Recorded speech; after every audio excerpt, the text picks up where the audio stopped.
경제계 주요 뉴스입니다. SM엔터테인먼트 일대 주주로 올라선 하이브가 SM과 카카오가 맺은 사업협력 계약을 두고 법적 대응도 불사하겠다고 밝혔습니다. 미국 정부가 자국 내 반도체 생산을 장려하기 위해 기업에 지급하는 총 390억 달러, 한화 약 50억 원 상당의 보조금의 신청이 다음 주로 다가왔습니다. LG유플러스가 29만 명의 개인정보가 유출된 후속 조치로 피해를 본 이용자의 유심칩을 사흘간 2,000건 넘게 교체했습니다.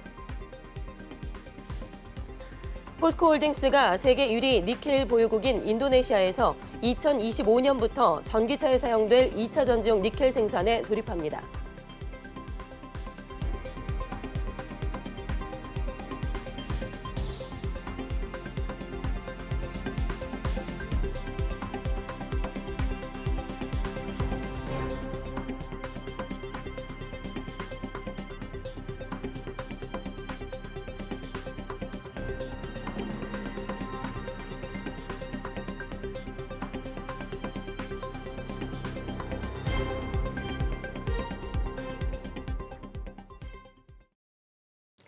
네, 시청자 여러분 안녕하십니까? 2월 24일 MBN 뉴스프라임 시작하겠습니다. 자, 첫 소식은 취재 기자와 함께 다양한 경제계 이슈를 짚어보는 시간이죠. 프라임 이슈, 오늘은 김보겸 기자와 함께하겠습니다. 안녕하세요. 네, 안녕하세요. 네, 자 오늘도 첫 소식 역시 SM엔터테인먼트 소식으로 시작을 하게 되는데 SM엔터테인먼트 일대 주주로 올라선 하이브가 지금 SM과 카카오가 맺은 사업협력 계약서를 두고 문제 제기를 하고 있습니다. 이에 대해서 법적 대응도 불사하겠다라고 이제 밝혔는데 계약서의 내용을 좀 자세하게 살펴볼까요? 네, 하이브는 이날 오전 입장문을 내고 본 계약이 담고 있는 법적인 문제들에 대한 검토가 진행 중이라며 그 결과에 따라 필요한 민형사상의 모든 법적 조치를 취할 것이라는 입장을 밝혔습니다. 그러면서 당사는 이번 사업 계약서의 내용을 접하고 놀라움과 걱정이 교차했다면서 대주주 지분 인수 과정에서 SM 지배 구조를 개선한 것처럼 구성원과 주주 권익 보호에 최우선 가치를 두고 아티스트 권리를 제약하는 불합리한 부분을 하나씩 해결해 나가겠다고 덧붙였는데요. 하이브는 이 조항대로라면 카카오는 SM 주가가 내려갈 때마다 우선권을 활용해 제3자 배정 유상증자로 지속적으로 지분을 늘릴 수 있다면서 일반 주주에게 불평등한 시나리오를 막을 수 없게 되고 카카오를 제외한 나머지 주주에게 지속적으로 지분 가치 희석이 발생할 수 있다고 주장했습니다. 또 SM이 넘기는 중요한 사업적 권리들과 비교해 SM이 받는 사업의 내용은 터무니없이 작다고 강조했습니다. 사업협력 계획에 따르면 SM은 자회사 SM 라이프 디자인에게 카카오엔터 산하 기수 음반을 생산하고 카카오엔터 산하 가수들은 SM 라이프 디자인이 건설 중인 뮤직비디오 촬영장을 이용하는데요. 하이브는 엔터테인먼트 산업에서 음반과 음원은 회사의 주 수익원으로 아티스트 위상에 따라 유통 수수료의 협상력이 달라진다며 SM은 이번 계약으로 중요한 사업 권리를 기간 제약 없이 독점적 권한을 부여하며 카카오엔터에 넘겼다고 주장했습니다. 또 당사는 본 계약이 SM의 주주 가치를 훼손하고 SM 아티스트의 권리를 제약하며 SM 구성원의 미래를 유한하게 만드는 계약이라고 본다며 SM의 현 경영진은 본 계약과 관련된 세부적인 의사결정을 모두 중단해달라고 촉구했습니다. 네. 이렇게 지금 SM과 하이브의 경영권 다툼이 법적 대응까지 불사하겠다라면서 상당히 심각해지고 있는 그런 상황인데 다음 달 31일에 이제 주주총회가 있습니다. 이 주주총회를 앞두고 소액주주 의결권 수거에 양사가 사활을 걸고 있다고요? 네, 맞습니다. 24일 하이브는 SM 주주들에게 정관 변경권과 이사 감사 선임권에 대한 의결권 위임을 권유하는 내용을 담은 입장문을 배포했는데요. 하이브는 SM 지분 약 14.8%를 보유한 최대 주주입니다. 하이브는 SM은 한국 엔터 산업의 선구자이자 글로벌 한류 열풍을 선도해온 기업으로서 이제는 세계 3대 메이저 음악 회사와 견줄 수 있는 글로벌 엔터 기업으로 도약할 매우 중요한 때라며 이를 위해서는 모범적 지배구조 실현 및 전문성 및 독립성, 청렴성을 갖춘 경영진이 구성이 최우선의 과제라고 설명했습니다. 또한 문제로 지적돼 왔던 이수만 전 SM 총괄 프로듀스의 개인 회사 라이크 기획안과의 계약을 스스로 체결, 승인하고 집행한 사실을 비추어 볼 때 현 SM 경영진은 신뢰할 수 없다고 주장했는데요. 네. 하이브가 사내이사 후보로 추천한 3위는 이재상 하이브 아메리카 대표, 정진수 하이브 CLO, 이진화 하이브 경영기획실장입니다. 사회이사 후보 3위는 강남규 법무법인 박가온 대표 변호사, 홍순만 연세대 행정학과 교수, 임대웅 유엔 환경계획 금융 이니셔티브 한국 대표입니다. 반국 SM은 사내이사 정철혁 SM 엔터테인먼트 최고 재무 책임자, 김지원 SM 엔터테인먼트 마케팅 센터장, 최정민 SM 엔터테인먼트 글로벌 비즈니스 센터장을 후보로 제안했습니다. 한편 주주들은 오는 이번 제28 정기주주총회 개시 전까지 대리인에게 직접 혹은 우편으로 접수할 수 있는데요. 주주총회는 3월 31일 오후 12시 서울 아크로 서울 포레스타워 D타워 2층에서 열릴 예정입니다. 네. 자, 이어서 프라임 이슈 두 번째 소식 짚어보겠습니다. 미국 정부가 자국 내 반도체 생산을 장려하기 위해서 기업에 지급하는 보조금 신청이 이제 다음 주로 다가왔습니다. 규모로 보니까 약 390억 달러, 한화로 하면 50억 상당의 보조금인데요. 현재 미국에서는 중국에 신규 투자를 하지 않는 기업에게만 보조금을 주겠다라는 입장을 역시 고수하고 있습니다. 자, 김 기자, 이 소식도 자세하게 알아볼까요? 네, 지나 러몬드 상무부 장관은 현지 시간 23일 워싱턴 DC에 있는 조지 워싱턴대 강연에서 다음 주 화요일부터 반도체 지원법 보조금 신청을 받는다며 보조금은 기업들이 미국에서 반도체를 생산하도록 유인하자는 취지라고 말했습니다. 작년 8월 공표된 반도체 지원법은 반도체 기업의 미국 투자를 장려하기 위해 반도체 생산 보조금 390억 달러와 연구개발 지원금 132억 달러 등으로 구성돼 5년간 총 527억 달러의 예산을 편성한 프로젝트인데요. 28일부터 신청을 받는 것은 미국의 반도체 공장을 건설하는 기업에 주는 생산 보조금 390억 달러로 연구개발 지원금은 수개월 내에 접수를 시작할 것이라고 러먼도 장관은 설명했습니다. 네.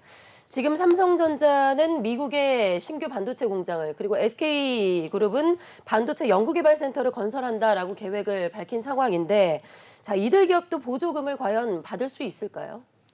네, 이날 러몬드 장관은 강연에서 다들 인텔이 얼마를 받는지, 삼성이 얼마를 받는지 알고 싶어 할 것이라고 말했는데요. 보조금 지급에는 조건이 있습니다. 보조금을 받는 기업은 향후 10년간 중국 등 우려국의 반도체 생산 능력을 확대하지 않기로 상무부와 협약을 체결해야 하는데 이는 중국이 미국의 보조금 혜택을 보는 것을 막는 이른바 가드레일 조항입니다. 다만 범용 반도체를 생산하는 기존 시설 운영은 제한하지 않을 방침인데요. 범용 반도체라도 생산 능력을 확대할 경우 대부분 중국 내수용으로 생산해야 합니다. 문제는 범용 반도체의 정의가 명확하지 않다는 점인데요. 반도체 지원법의 범용 반도체를 로직 반도체의 경우 28나노미터나 그 이전 세대로 규정했습니다. 그러나 한국 기업의 주력 제품인 낸드와 디램 등 메모리 반도체는 특정 규격을 명시하지 않고 로직 반도체에 준하는 수준으로 상무부 장관이 국방부 장관과 국가정보국장과 협의해 결정하도록 규정했는데요. 업계에서는 범용 반도체의 기준을 너무 낮게 잡을 가능성을 우려하고 있습니다. 네. 자, 이어서 세 번째 프라임 이슈 살펴보겠습니다. 얼마 전에 LG U+에서 고객 29만 명의 개인정보가 유출되는 사고가 발생을 했었죠. 이번 사건을 수습하기 위해서 LG U+에서 노력을 하고 있는데 자, 김 기자, 개인정보 유출 피해를 본 고객들을 대상으로 지금 유심 칩을 바꿔주고 있어요. 2천 건이 넘게 지금 교체가 됐다고요? 네, 맞습니다. LG U+는 지난 20일 피해를 본 이용자로부터 유심 교체를 시작한 결과 22일까지 사흘간 총 2,100건을 교체했다고 전했습니다. 현재 LG U+는 자사 고객의 경우 오프라인 매장에서 알뜰폰 이용 고객은 중소 알뜰폰 전문 매장에서 유심을 교체해주고 있는데요. 피해를 보지 않은 LG U+ 고객도 다음 달 1일부터 유심을 무상으로 바꿀 수 있습니다. 교체를 원하는 고객은 공식 홈페이지에서 신청한 뒤 매장에서 방문하면 됩니다. 이와는 별도로 LG U+는 모든 고객에게 U+ 스팸 전화 알림 앱을 무료로 제공하고 있는데요. 황현식 LG U+ 대표는 지난 16일 이번의 사태에 대해 공식적으로 사과하는 한편 연간 정보 보호 투자액을 현재의 3배 수준인 1,000억 원으로 확대하겠다고 밝힌 바 있습니다. 네. 자, 이어서 다음으로 프라임 이슈 네 번째 소식 살펴보겠습니다. 자, 세계 1위의 니켈 보유국이죠. 인도네시아에서 우리 포스코홀딩스가 2차 전지용 니켈 생산에 돌입한다고 밝혔습니다. 이 니켈은 2025년부터 전기차에 사용될 예정이라고 하는데요. 자, 김 기자, 무려 전기차 120만 대분에 이게 해당한다고요? 네, 포스코홀딩스는 이날 인도네시아 자카르타에서 중국 닝보리친과 니켈 생산 상호협력 합의각서를 체결했다고 밝혔습니다. 닝보리치는 니켈 광산부터 재련, 트레이딩까지 밸류체인 전반을 다루는 중국 기업인데요. 니켈 광선을 산에 녹여 니켈을 추출하는 습식 재련 기술에 강점을 갖고 있어 지난 2021년 인도네시아에서는 최초로 2차 전지용 니켈 습식 재련 공장을 설립한 바 있습니다. 포스코 홀딩스는 닝보리치과 협력해 인도네시아 술레워시 섬에 니켈 함유량 기준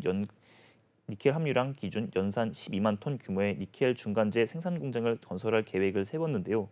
니켈 중간재는 2차 전지용 양극재 생산에 필요한 황산 니켈을 만들기 위한 중간 원료로 니켈 함량이 1%인 광산을 황산에 녹인 후 불순물을 제거하면 함량 40%의 중간재를 생산할 수 있습니다.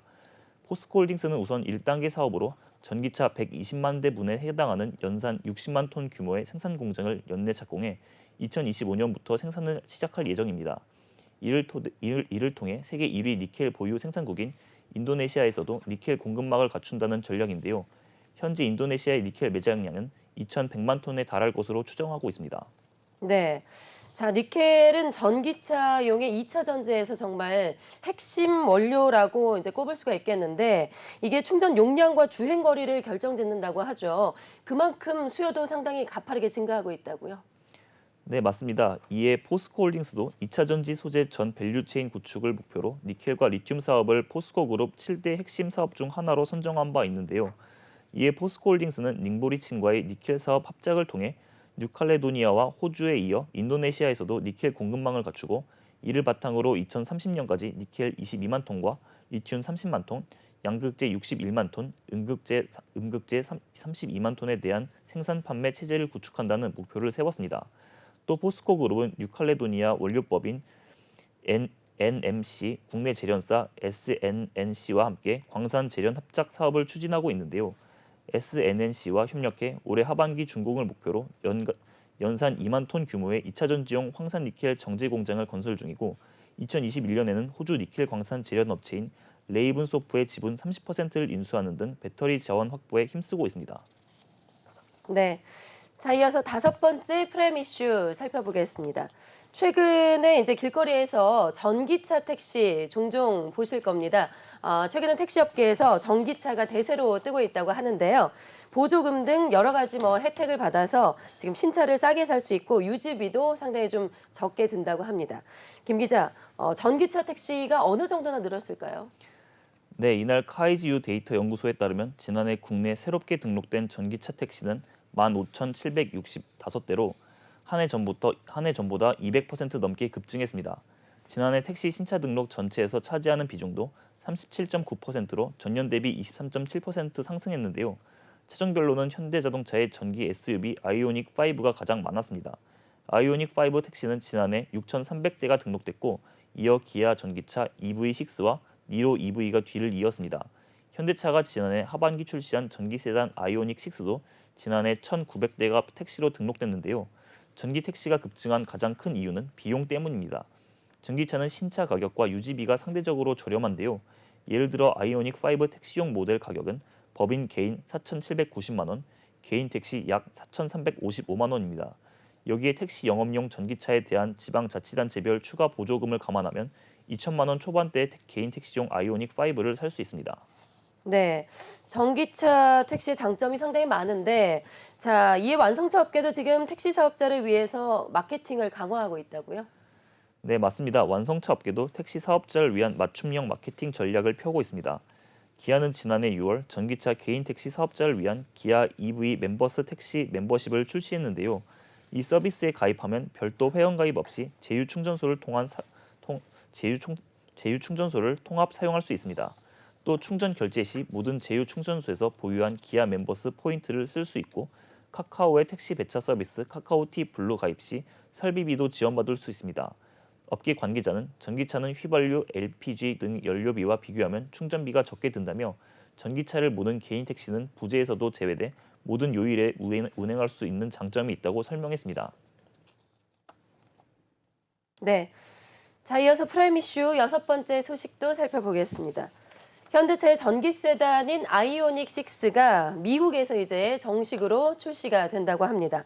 자, 이르면 내달부터 판매를 시작할 예정이라고 하는데 김 기자, 이 소식도 자세히 알아볼까요? 네, 현지 시각 23일 현대자동차 미국 판매법인은 아이오닉 6의 현지 판매 가격과 세부 사양을 공개하고 본격적인 판매 준비에 돌입했습니다. 아이오닉 6는 미국 판매 모델은 배터리 용량이 53kWh와 77.4kWh 두 가지로 나뉩니다. 가격이 가장 저렴한 트림은 53kWh 용량의 배터리 팩을 탑재한 아이오닉 6 스탠다드 레인지 모델로 생산자 권장 가격이 약 5,400만 원부터 시작합니다. 77kWh 배터리의 롱레인지 모델 가격은 약 5,900만 원부터로 책정됐습니다. 미국 출시 아이오닉 6의 가장 비싼 트림은 듀얼 모터 방식의 리미티드 모델로 가격이 약 7,300만 원부터인데요. 현대차는 올봄 리미티드 모델을 우선 출시하고 나머지 트림은 올해 여름 출시할 계획입니다. 아이오닉 6는 현대차가 지난해 7월 부산 국제모터쇼에서 처음 공개한 중형 전기 세단인데 현대차 그룹의 전기차 전용 플랫폼 EGMP를 탑재한 둘째 모델이기도 합니다. 네. 자, 그런데 이게 한국에서 만들어진 차량이란 말이죠. 그러다 보니까 사실 미국의 전기차 보조금 대상에서는 배제가 될 것 같은데요. 그러면은 뭐 판매에는 좀 한계가 있겠죠. 네, 맞습니다. 이 GMP 적용 1호인 SUV 모델 아이오닉 5는 지난해 미국에서 22,000대가 팔릴 정도로 인기를 끌어 지난해 현대차 미국 전체 판매의 3.2%를 차지했는데요. 하지만 지난해 8월부터 미국의 인플레이션 감축법 시행으로 보조금 대상에서 제외되면서 판매량이 줄고 있습니다. 현대차는 아이오닉 5를 한국에서 생산해 미국에 수출했는데 북미 이외 지역 생산 전기차를 약 970만 원의 보조금 대상에서 제외하는 IRA로 충격을 받았습니다. 실제로 아이오닉 5는 지난해 6월 3,000대 가까이 팔렸지만 IRA 시행 이후 월간 판매 대수가 2,000대 밑으로 떨어졌습니다. 따라서 한국에서 생산되는 아이오닉 6의 올해 미국 판매 대수도 제한적일 것이란 전망인데요. 업계 관계자는 아이오닉 6의 미국 공급은 판매 초기 극히 한정적일 것이라며 최근 경쟁자인 미국 테슬라의 가격 인하 등으로 판매 대수가 많지는 않을 것이라고 전망했습니다. 네. 자, 그래서 현대차도 참 고심이 많을 것 같은데, 그래서 현대차에서 지금 전기차 현지 생산 확대를 통해서 IRA를 돌파하겠다라고 계획을 밝혔다고요? 네, 이미 미국 조지아주에 영 생산량 30만 대의 규모의 전기차 전용 공장 공사를 시작했습니다. 현대차는 2025년부터 이 공장에서 아이오닉 5, 아이오닉 6 등을 생산할 예정인데요. 이후 앞으로 출시될 아이오닉 7이나 기아의 EV6 등 확대할 것으로 예상됩니다. 네, 이어서 프라임 이슈 마지막 소식 살펴보겠습니다. 자, 얼마 전에 지진으로 큰 피해를 봤던 지역이죠. 튀르키예 지역 주민들을 돕기 위해서 LG전자의 노사가 힘을 합쳤다고 합니다. 자, LG전자 서비스 엔지니어가 무료 세탁실에 가서 필요한 지원을 제공할 예정이라고 하는데요. 자, 이 소식도 알아볼까요? 네, LG전자는 중남부 메르신 및 남동부 타르수스 등 튀르키예 이재민 임시거주지 8곳에 세탁기와 건조기 120여 대를 설치하고 무료 세탁시설을 운영할 방침입니다. LG전자에 따르면 이달 말부터 피해가 큰 5개의 도시를 대상으로 이동 서비스 센터도 운영한다고 밝혔는데요. 이동 서비스 센터 차량이 매일 5개의 도시를 순환하며 고장난 가전제품들을 인근 서비스 센터로 수거해 수리한 후 해당 고객에게 배송해주는 방식입니다. LG전자 노동조합도 조합원의 자발적 기부로 조성한 노조의 사회적 책임 USR 기금을 활용해 피해 지역의 학교 등 기반시설 재건에 필요한 물품을 지원하는데요. USR은 투명하고 윤리적 노조 활동을 기반으로 조합원 권익 신장을 물론이고 사회의 한 구성원으로서 경제, 사회, 환경 등 전반에 걸친 책임을 의미합니다. 네, 이렇게 직원들이 직접 참여해서 사회봉사활동을 펼치고 있는데 여기에다가 지금 임직원들의 기부까지 이어지고 있다고요? 네, 맞습니다. 임원들은 임원 사회공헌 기금을 통해 직원들은 사무직 구성원의 자발적 대의기구인 주니어 보드를 중심으로 이불, 침낭, 의류, 청소용품, 마스크, 기저귀 등 이재민들에게 우선적으로 필요한 생활필품과 발전기, 손전등 등 구호 물품들을 전달하고 있는데요. 앞서 LG가 지진 피해 복구 및 이재민 지원 목적으로 대한적십사에 구호 성금을 1,100만 달러를 지원한 바 있으며 LG전자 튀르키예 법인 또한 비영리기구 구호단체를 통해 별도의 지진 피해자 구호 기금을 전달했습니다. LG전자 튀르키예 법인 관계자는 선제적이고 진정성 있는 자원 활동이 현지 고객 및 거래선으로부터 큰 호응을 얻고 있다며 전 직원이 한국을 대표하고 있다는 사명감을 가지고 지원에 최선을 다할 것이라고 말했습니다. 네, 이렇게 오늘의 경제계 주요 뉴스 프라임 이슈에서 자세하게 살펴봤습니다. 김보경 기자와 함께했습니다. 고맙습니다. 감사합니다.